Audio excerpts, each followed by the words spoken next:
Resuming. Weird World Order broadcast.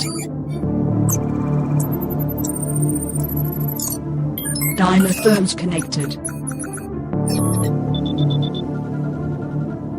Initiating broadcast signal in 5, 4, 3, 2, 1.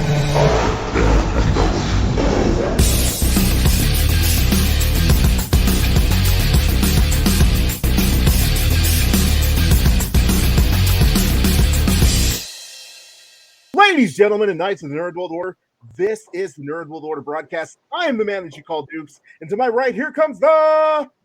Booyah! What's up? It's your boy Joe. I'm excited today, fellas. And to my other right, coming straight out of Krakoa, weighing in at 178 adamantium filled pounds, Alfonso X-Man Flores. I'm the best there is at what I do, and what I do isn't very nice. And coming straight out of Compton? No. Compton. Coming straight out of the Compton. other side of Krakoa, it's Marcus Newsome, the Beast. Yeah. Wait, did you say the Beast? That's fascinating. The Beast. Fascinating, yet provocative. Oh, let's get it. Nice. Ladies, gentlemen, and knights, I'm very excited today because we have with us a very special guest, a gentleman that myself and Joe, we met a couple weeks ago. We were really excited about him as an artist, and we were very excited about his artistic project, that being the comic book Lightning Strike. So we wanted to introduce Marcus Newsome to all of you because Marcus is a fascinating person. He's an exciting person. He's a genuine person, authentic person, and hella talented. So we wanted to talk to Marcus and let him talk to all of us about Lightning Strike. Marcus, can you start off by just telling us a little bit about yourself? I was born and raised in Compton, California. I come from a family of 11. We moved around almost every year. Ever since I can remember, we've been moving around. Then we finally moved back to Compton when I was, I want to say when I was 12 years old. Then we stayed there until now. Art helped art and my brothers and stuff. There was a big inspiration in my growth of me becoming an artist and me becoming a comic book person and me becoming the man that you see here today. I created a comic book based off my life growing up in the city of Compton during the time when Compton was known for the violence, the drugs, the gangs, and the police brutality. So I can say my gift, my talent, my art was rooted from the drama and my experience in growing up in the midst of that. I know that you've got a really great artistic style, and that's one of the things that I'll speak for myself drew me into, when we were walking through the booths. I saw your art up there and I was like, wow, that looks really good. Now, as far as that goes, is that something, did you have a particular influence? Like, did your brothers teach you your artistic style, or how'd you pick up your style? Yeah, I can say my brothers, I don't. Yes, they haven't necessarily said draw like this or draw like that, but I copied everything that they did. My fondest memory is when we would sit around the TV and we would draw Ninja Turtles. We would draw what we saw on TV. Ninja Turtles was like our gods. That's all we used to draw. I remember I used to draw like box head. For some reason, I couldn't draw around. For some reason, I was drawing these box head Ninja Turtles. Then my oldest brother that passed away, he used to draw these gangster looking characters. Then when I got older, somebody, I never noticed this, but somebody mentioned that my style reminds them of, I don't know if you guys know, remember the homies, like the little toys Yeah. and stuff. Little homies. That Yeah. you stick, Yeah. you put a quarter in, a little toy come out. Mhm. I never noticed that, but all my brothers they used to buy those. We used to buy those things all the time, Nice. and I used to love seeing like the artwork, the little. I think at one time they came with a little comic that was in there. I don't think it was a comic. It was just like the characters in different environments and stuff. Mhm.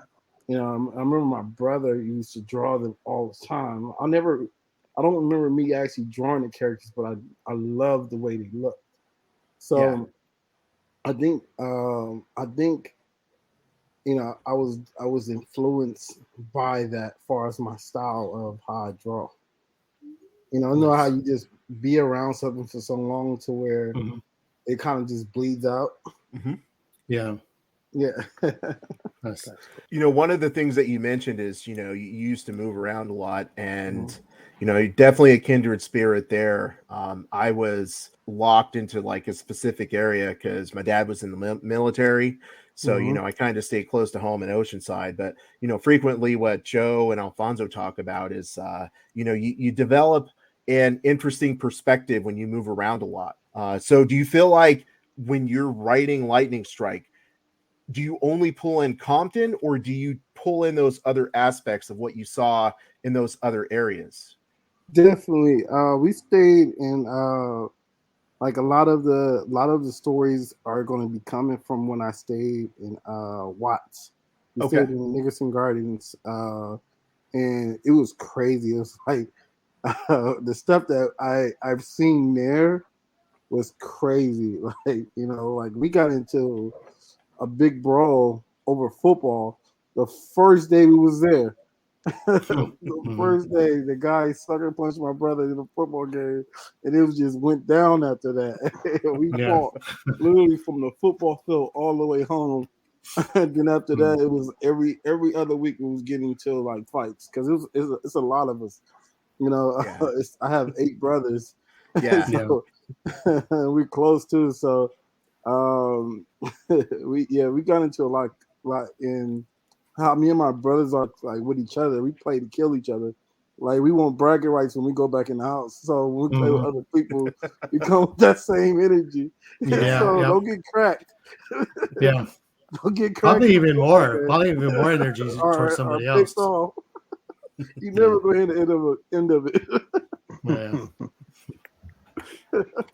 So I can say the project's definitely influenced a lot of what my story is gonna, the stories that my comics gonna tell. Nice. One thing that I really liked is, like I was telling you when we initially met, I worked in Compton for a while, Mhm. but the stories that you can tell from Compton and the stories that I can tell are going to be very different, right? And I feel like when I was reading through like issue 1 and 2, I almost felt like Compton is a character within itself. Like, yeah, you can't say like, oh, this is New York, or you can't even say it's Los Angeles. Like the way that you created it, the way that you create the landscape in Compton, it can't be anywhere else. Right. Did you think like, when I'm creating this story, I want people to feel like there is no other place like Compton? Yes. And it's funny that you say that, how the environment is the character itself, because I literally wrote that first issue it was more of me getting a lot of stuff off my chest, and like especially that opening page where it gives you the rundown of his world. That was like I was literally spooling out like true stuff, like especially on the part where it says, I wake up to the sounds of gunshots and loud pitch melodies of the police sirens. I was talking about when my brother was killed. Like, Wow. Yeah. So like that whole issue 1, that whole book is more of an introduction. Nice. The introduction to his world. Like I even got to the character development of him himself. That's what's going to be even interesting. Let me ask you a question. Obviously the show is called the Nerd World Order Broadcast, and you talked about Teenage Mutant Ninja Turtles a little bit. Do you consider yourself a nerd at all? I don't think I'm a nerd, but I think I'm a geek. Oh, I I think I'm Okay. a geek for Ninja Okay. Turtles. Like my first time meeting Kevin Eastman. I'm pretty sure I'm saying his name right. Yeah, you got it. My first time I yeah. met him. This is super embarrassing. I was helping out a friend. I was helping out a friend, and I passed him, and they was talking about. And I completely jumped in their conversation. I didn't even know who he was. I never seen him in person. Super chill dude. Yeah. You know, talked to him about a good hour. You know, then I went back to help out with my friend. And at the time, my book wasn't even out. Then they announced him over the intercom that he'd be signing autographs, and I waited in line for almost 2 hours. I was like, wow. I'm not going anywhere until I meet. That's funny. So I was on the phone with my brothers and everything. I was like, hey, guess what? I'm about to go to meet. That's cool. I got up there and I got my sketchbook. You know, completely up. As soon as I get up, it was the same guy. Super chill. He did some drawings in my sketchbook that he didn't really do. He did it to like. No, I think I'm the only one out that line of people that he actually did. It did like 5 drawings in my sketchbook that I have in the book right now. Oh wow, that's cool. Yeah, he did 5 drawings, like boom, boom, boom, Nice. boom, boom, boom. Super Dude, cool that's guy. awesome. You know, I talked to him for a good few minutes, then I got kicked out the line. Gotta go. That's awesome. Yeah. So, which Ninja Turtle are you? Which one Ninja Turtle would you be? I'm a huge Michelangelo fan. So when you look at my character, even like my character, how he dressed, my character wears an orange hoodie, black pants, a blue lace, it's a purple span on his Chuck Taylors, and his backpack is green. But all those are the Ninja Turtle colors. Oh, okay. That's The pretty nice. the more up to date version of the character, he has those colors. Okay, that's awesome. That's like a little Easter egg. So Yeah. yeah. So when people are reading your book, they'll be like, "We heard that on the Nerd World Order broadcast. Yeah. We know what that means now." Yeah. So, when I go speak at elementary schools, I make it. I was like, who can guess my favorite Ninja Turtle? And I have the character. I have the character up on the screen. It's so funny because they be guessing like, who is that? Who is it? You know, like Michelangelo was like, awesome. So let me ask Joe and Alfonso, because I don't know the answer to this. What's your favorite Ninja Turtle? Oh, I always like Raphael. Yeah. Raph is probably my favorite, but the one I relate to the most would probably be Michelangelo. You got to go with the serious guy. Yeah. Leonardo. the Cyclops of the team. Yeah. So Marcus, are you a fan of The Last Ronin? Yes, I already knew who he was when he announced it and did who is the Last Ronin. I knew it was Michelangelo. Yeah, I knew it because especially how they was describing and how the whole theory was it had to be Michelangelo. Yeah, because he's a joker. He jokes around a lot. Yeah. More perfect than some of that jokes around a lot. It makes sense it'd be him. Yeah. Because Michelangelo wasn't he didn't take anything serious. Yeah. No. So if something that was tragic would happen like that, it makes sense that he would be the last survivor. Yeah. They had to deal with remorse and had to put that joke in his side. Yeah. That was my guess too right away. I'm like, oh, it's totally Michelangelo. Yeah. You mentioned that your brothers were a huge influence in your artistic, you wanting to be an artist, or you moving forward as an artist. Are they involved in the book at all? Yeah. They I gave him a lot of credit because my he's the oldest brother now. He told me at the time I was stuck drawing Spider-Man, Dragon Ball Z, still Ninja Turtles, and Street Fighters. Those are all good ones. I would make up my own version of Spider-Man. I would make up my own version of these characters, He was Yeah. like, man, you're good enough to make your own character. Yeah. That's what you do, make your own character. And I'm competitive. Mhm. So I was like, how dare you challenge me to make my own character? And so it took me a day. And the crazy thing about it came to me. I know, like you probably hear a lot about how things come to people in dreams, but this is exactly how it happened. I went to sleep that night, frustrated, complete artist block. You know, I've never made a character. I never made up my own character before. You know, what would the character powers be? What what would what would this do? What would he do? What was like? I go into like a wormhole trying to think of this origin for the character. I didn't even have the character identity yet. So I went to sleep that night and I woke up around like 4 o'clock in the morning. And no. I went to sleep that morning and I had a dream of the character. I heard a loud scream. Then I turned around and I seen a character standing right in front of me. Oh Like, wow. yeah. Then the character pushes me out the way, dives over the cliff. I run behind the character, and the character was saving this lady's life. Then I Wow. woke up, and it was thundering outside. And when I looked outside, I saw like I love the way I'm terrified of it, but I love the way lightning looks. Mhm. Like you know how it breaks the sky and everything. Then a lightning rod struck a light pole and shattered it. And I was like, Mhm. oh my God. Then I was like, I thought about what Storm from the X-Men said.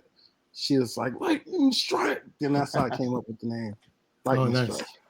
Then I went back and forth the next day. I talked to my brother about it and went back and forth over it because I was because I wanted him to be young. I was like, oh, I'm gonna call him Kid Lightning. Then I was like, I'm gonna call him Kid Strike. Then after he laughed at me a few times. I skipped a part. After I woke up from that dream, I used to sleep with a sketchbook under my bed.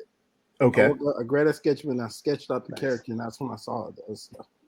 Wow. You know, and he clowned me about how the character looked for a while. And I kept changing it, but I kept going back to that original sketch. Then I was like, I'm not gonna change it. Then I changed it. Then he loved the design. Then like fast forward, I entered it was an art competition that my English teacher entered me in, and I randomly grabbed that same drawing that I was going to show a friend of mine because I was going to make fun of it and laugh about it. You know, then Yeah. that same drawing ended up winning an art competition. Nice. Oh I know wow. that was like a long answer. Yeah, no, that's That's actually fine. really good. I really respect someone who has their artistic, like all your art tools, like it's right there, it's under your bed. That's passion. Mhm. And Yeah. I respect that, man. That's just pure Mhm. passion. When you decided you were going to like start the actual comic book and putting it together, did you have something you specifically wanted to accomplish? Because like you mentioned, you're talking in elementary schools and like when I talk to you and when Joe and I talk to you, you can feel your passion and your excitement about the book when you talk about it. Did you have something you wanted to accomplish or convey when you started the book? Yeah, I mainly wanted to create a dope comic book, but mainly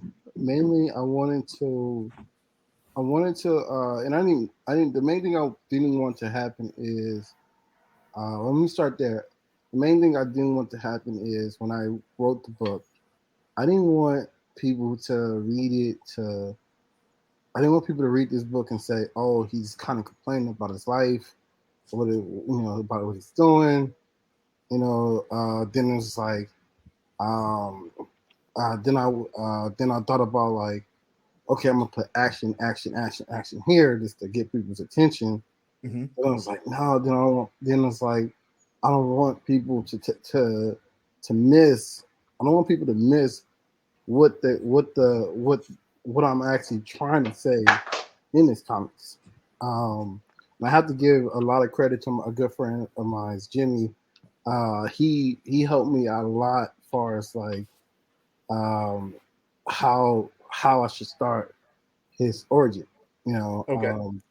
And then I talked to a few different friends of mine, you know, and it was like, dude, we're gonna do a comic book about, you know, where you come from, you know, because where you come from, just be honest, and do it how you, and just get your emotions out, write it Yeah. down, put it in there, you know, don't care what people say, and just do it, you know. The worst, like the worst that can happen is people just don't buy it, Right. you know. But at least you got off how you feel and you honest about what you're doing, you know. So that's I hope that answered your question. But It that was definitely does, my man. And maybe that's why for me it resonates so much because as far as I'll say musical artists, my Mhm. favorite musical artists aren't those who someone else wrote their music and they're just singing it. My favorite musical artists are artists like I'll just use like Eminem as an example, right? Yeah. He's not rapping about his success in life. He's Mhm. talking about the things that happened in his childhood, like that first album. And Yeah. so I feel like when you're coming from your heart and you're expressing things that you need to get off your chest, that's when people are like, I feel this because I felt that way, Yeah. like when you talked about, moving around, like that's what X and Joe were just talking about like a few minutes ago. It's like I felt that way before, like X was talking about walking onto the football field and, the other team, they were all crazy.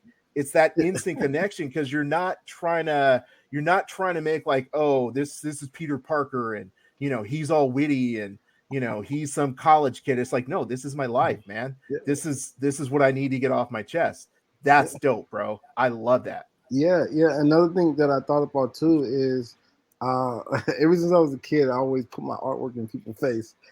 So the main thing I wanted to do going into the writing it and getting it out there was I wanted everybody to be able to read it.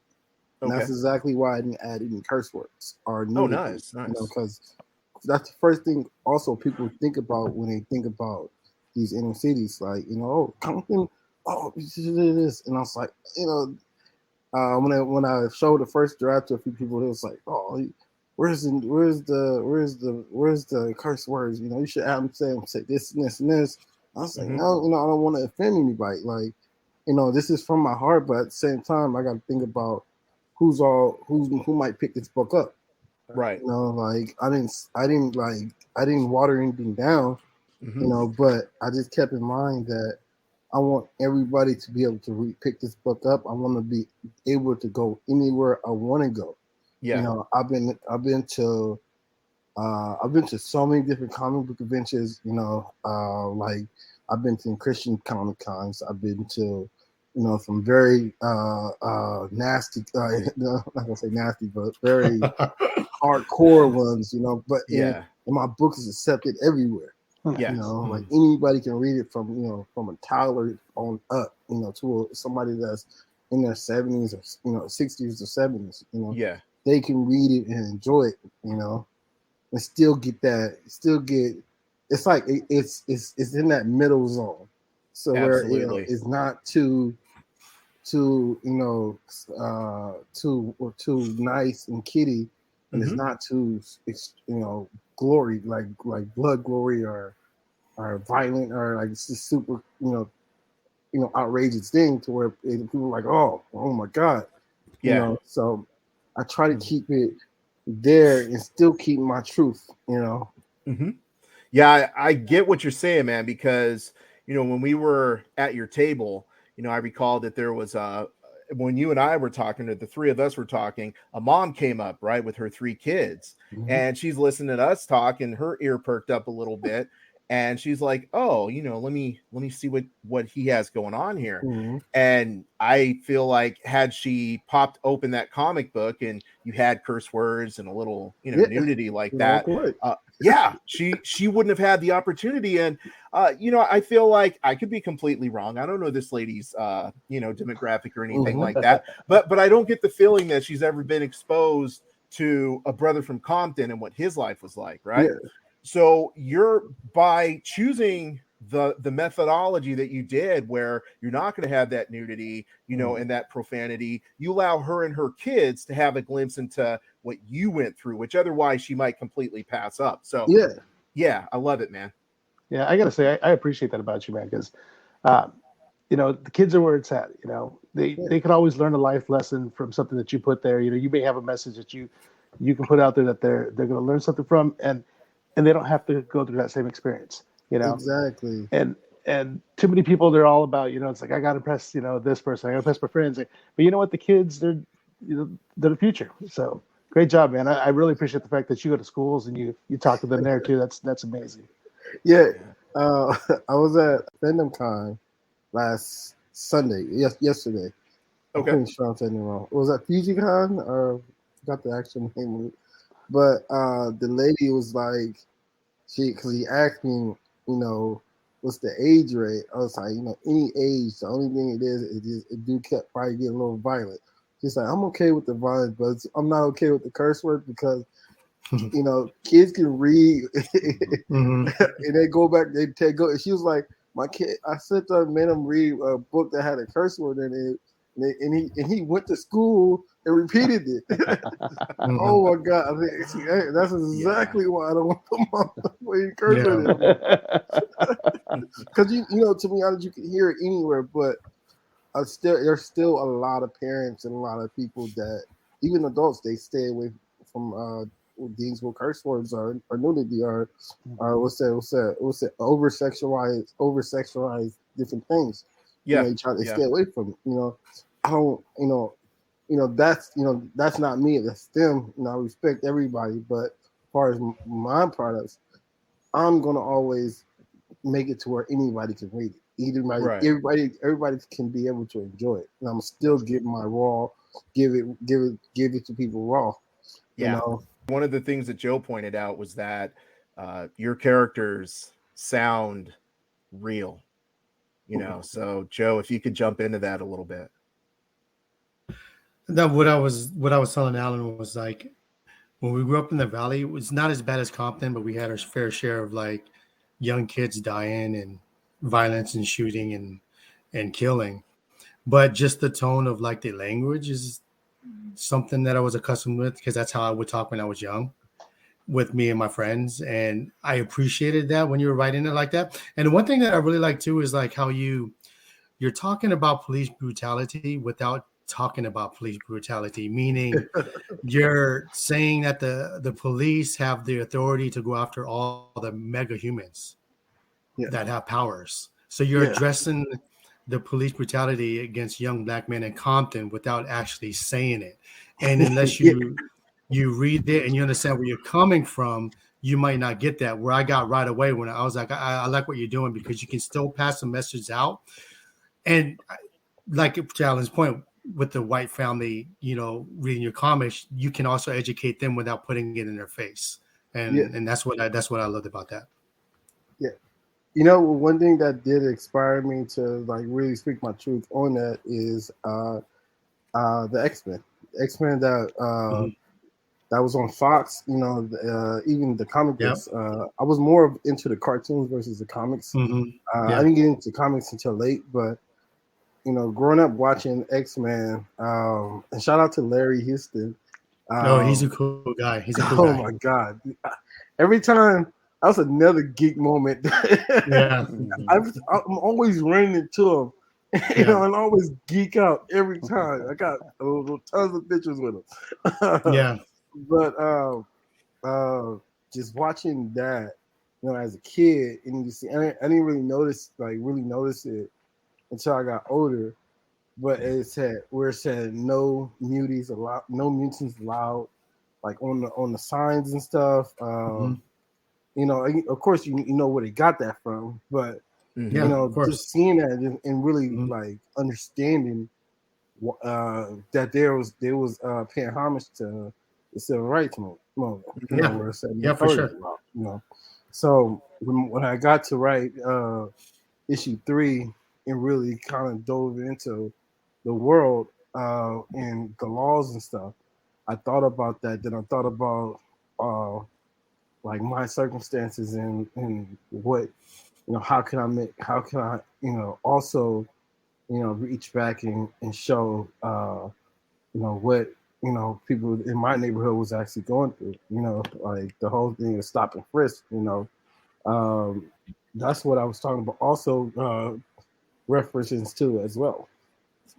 Then it's like the whole people was coming up missing. I remember when I was 16, a friend of mine got pulled over by the police. Me and him got pulled over by the police. They took him, roughed him up. And they put him in jail for a bench warrant. Oh wow! And it was crazy. Like so it was so because he wasn't even in the system. He was just he was just he was just there. Yeah. So I hope I'm not like Nah, go with it, bro. Absolutely, you're go good. with it, man. You're good, man. Nah, go with it. I feel like you have a lot of Easter eggs that you're putting into this book, where it's like you can read it on one level, kind of like Larry Houston did, or Chris Claremont did with the X-Men, where it's like you can read it on one level. It's a superhero story, right? And everyone will get their superhero story. But, I believe you mentioned Ghost Cops. Like when you mentioned Ghost Cops, I was like, oh, okay. Because one of the things that you said is like, okay, there's good cops and there's bad cops, but the good cops leave because the bad cops are the ones that are basically, they end up overshadowing what the good cops want to do. Yeah. And it's just like, it's not like you spend a whole page on it. It's just a line, but it's like, boom, it just sticks in there, And that's one of the things that I really love, man, is that it's like, it does feel like when I would grow up in the 80s reading the X-Men, you get it, but you just don't have to focus on that, Yeah. Funny thing about that, I actually let an actual cop read it. And I actually talked to him about it. I'm actually really good friends with him too. He's a super cool dude. Nice. And one thing he said, these, cops, some cops make it hard to do my job because you get the public angry at you where you're trying to do the right thing, but it's hard. It's hard because there's cops that make it also hard for with the good cops. Then it's like you gotta defend yourself as well. It's like I commend all of the ones that also that really do their job and try to calm the situation down. Yeah. And I get it because it's like it is hard. I'm not going to give away the book, but something happens and the cops have to start searching for someone, and they're putting together sort of a task force, for lack of a better phrase. And there was one cop that seemed like he was really like dedicated to helping people out, find out what's going on, getting this thing fixed. And I thought it was first of all, I was like, is this guy legit or is he like playing the long game? I wasn't sure. Yeah. But initially I was like, okay, this is cool, because I feel like you're looking at it from all angles, because Compton just isn't, the younger cats on the street. It's not just the cops, you brought in Mom for a little bit when she was, when Marcus woke up, you're giving it to us from all angles. But I like that you're not painting anybody in a particular light, I can't remember which character it was, but I'll say one character did something and another character didn't agree with it, so he just walked away. I feel like that's the sort of thing where it's like, yeah, you're hanging out together, but it doesn't mean you have the same moral code. It makes you think, Yeah. It's gonna be a lot of twists and turns, especially with those cops and with the two characters. Like, I'm trying not to give it away. But hey, it's your book, bro. So you say whatever you want to. We're just your co-pilots right now. You do whatever you want to. But I love the like I mentioned before, I was a huge Spider-Man fan, and I love the relationship that Harry Osborn and Peter Parker had. Of course, Harry Osborn ended up becoming the Hobgoblin. Yeah. At one point, it's so many different versions. He became the Green Goblin at one point. Like so, but how at some point they became rivals. They became enemies. A woman came in and for once forgot where Mary J ended up breaking them up. Then another one a story I read where Spider-Man broke up the relationship between Peter Parker and Harry. But I love the fact that how they was real close in that development of them in the clash, but still had that love for each other. Right. That bond with each other. So and that's like the direction I'm going in with these characters. Sergio and Marcus. Issue two talked a lot about Sergio. Okay. Mm-hmm. Yeah. I'll just say I learned from Mr. Glass in in the Unbreakable series that the heroes and villains often start out as friends. So I'll see how that goes. The best stories. How many issues are out right now? So right now it's 3 issues out. Okay. The 4th one is in the works. Because each book talks about the development of the main character. Because I wanted to show different point of views of people with power and what they can do. Then this 4th book, it actually talked about a person that's just crazy. Oh wow! So I will just leave it there. Okay. I don't know if you guys got a chance to look through the big portfolio that I had on my table. I don't think I did, man. I was your table was getting mobbed, if I'm to be honest with you. So I was trying to not interrupt your business, Yeah, pretty much. But issue 4 is gonna be really interesting. Nice. Yeah. That's cool. So when do you think issue 4 is gonna be coming out? Maybe this summer. Once the film is done, that'll be my first project that I jump on. Okay. Well, finish. It's about a good 50% done. Okay. The hard part is over the drawings. Okay. Yeah.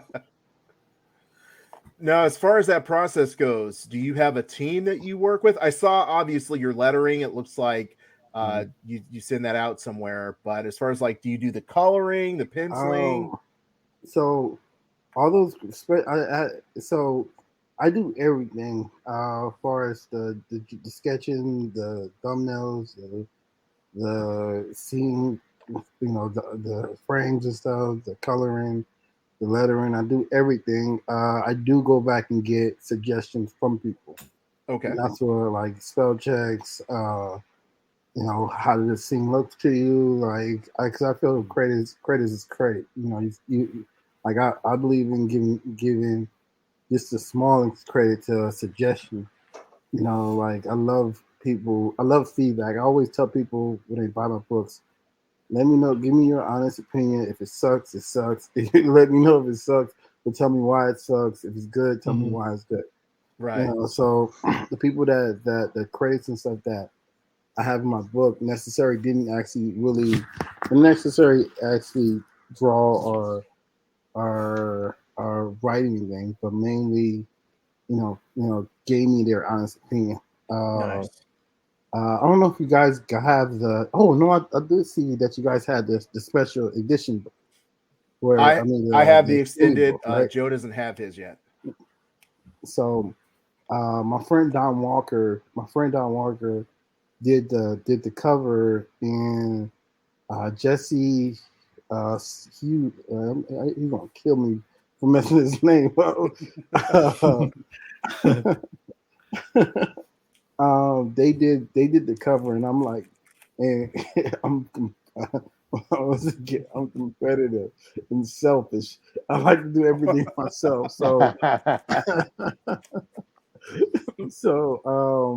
it took a lot for me to have somebody do a cover for me. Right. So So I actually that had was so a that. part of yes, Oh, that here, one. let me pull it out. I Yeah. did not do that Kickstarter. I mean Okay. Okay. that cover. Kind of hard You to know, see, but but it's super yeah, dope. yeah, Obviously, I you can love tell it. by the style of it. It's different. Yeah, absolutely. One of the characters that you have is Vector. And you talked a lot about Mhm. clout chasing. Yeah. Were you going after, like, were you making a statement with that, or were you just kind of just pointing out, like, this is what people do and this is what people would do if they had powers? That's Yeah, what they do now. definitely. You know someone would do that. So Yeah. I love Vector. I Yeah. love. Vector is one of my favorite. Well, he's not necessarily a villain. He's not necessarily a hero. No, I can say you can say he's a hero, Yeah. but Vector is. He's that type where he had to be in front of an audience. Yeah. Like hopefully this is not saying too much of the book, but the part where he's hovering in the sky, after he just knocks somebody out, he's hovering around him when the train stops and he's hovering like almost like a god, like embrace me type thing. So and I don't know if you see, I saw that part, but he's live. He's live on social live media streaming. doing this chase. Keep running. The more you run, the more followers I get. Yeah. That's funny. So that was definitely a statement to people that do these outrageous things, and it's another reason why it's already hard for me to work and stay on social media, because you get it's like a tunnel that got like a hole you just fall in. Mhm. There's so much stuff, so much distraction on there, and I commend the people that can work it, but that's a skill that I'm trying to develop myself. Yeah. But yeah, people do these crazy wild things for clout. They want to be famous. They want to be, fame is not worth risking your life or somebody else's life. So that book was definitely about people doing things on social media just to get attention. Yeah. Just like I don't know if they still do it or not, but people trying to like jump behind a news anchor while they try to report a crime scene or something like that. That's that was cloud chasing before cloud chasing. I said. Yeah. Running by doing the narrow run. Yeah. They still do that. Yeah. They still do that. I think they were doing it like on in the NBA playoffs. They were doing it like people were running out there, like on the basketball court. So, yeah, man. A bunch of vectors. Yeah, that's your vectors. See, now on the podcast, we're going to start calling people vectors. Yeah, vectors.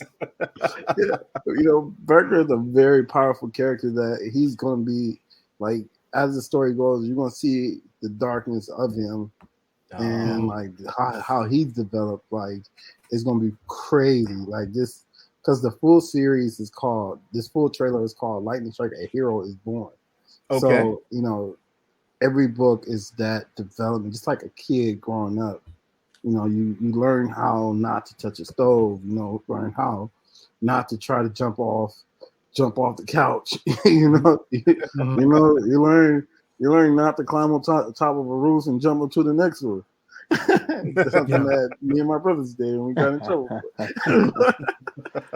So you learn these different things as you grow and you become the man you are.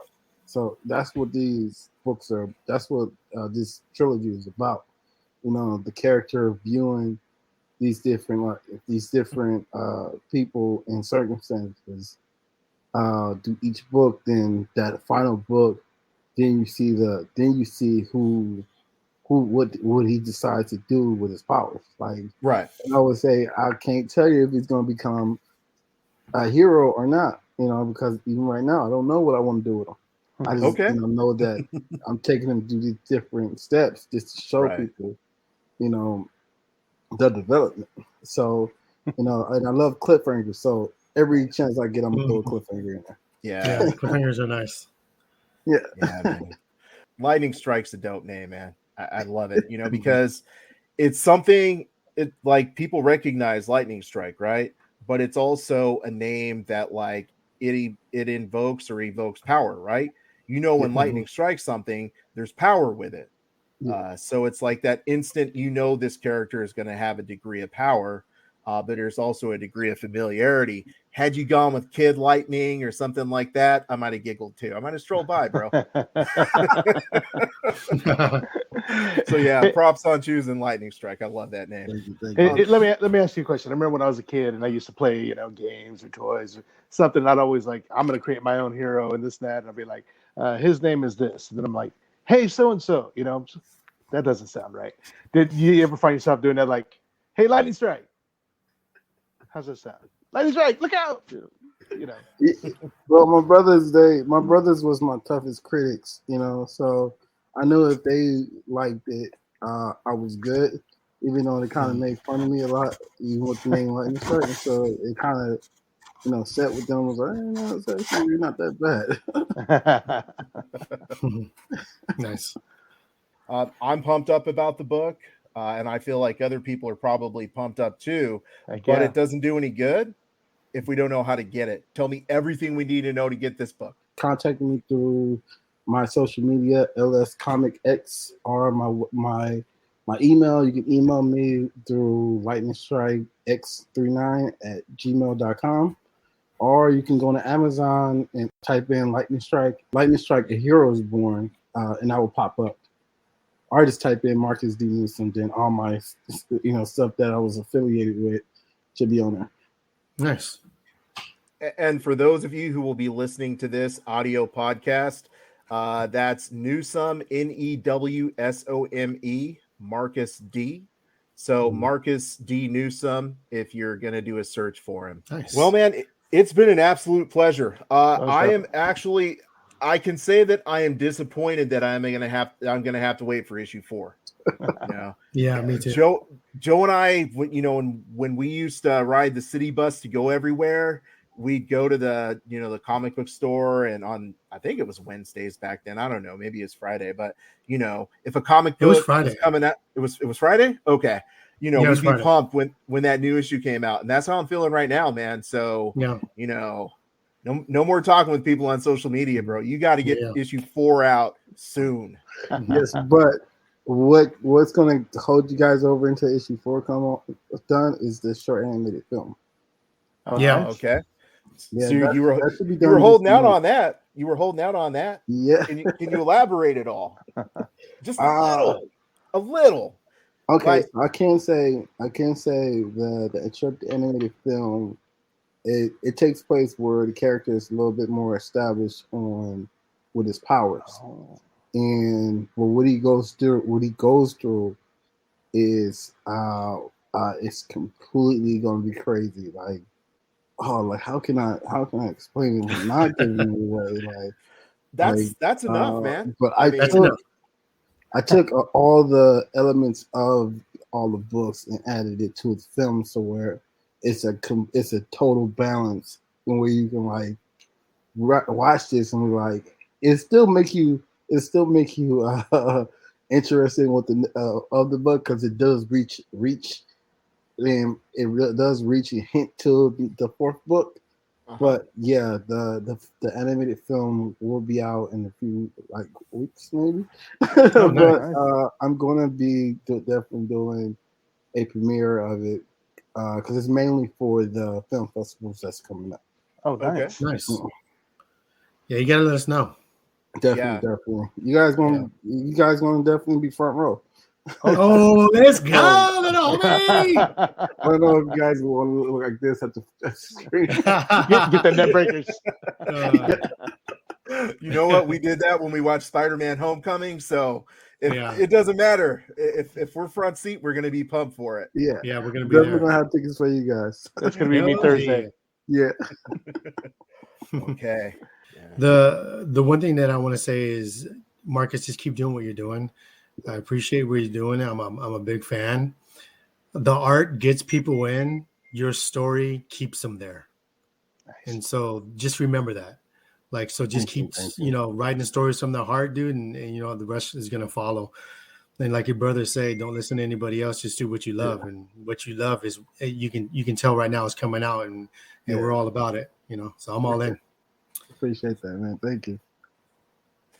This concludes this episode of the Nerd World Order broadcast. Until next time, ladies, gentlemen, and knights of the Nerd World Order, I am NWO. We are NWO. Nerds Redefined. Booyah!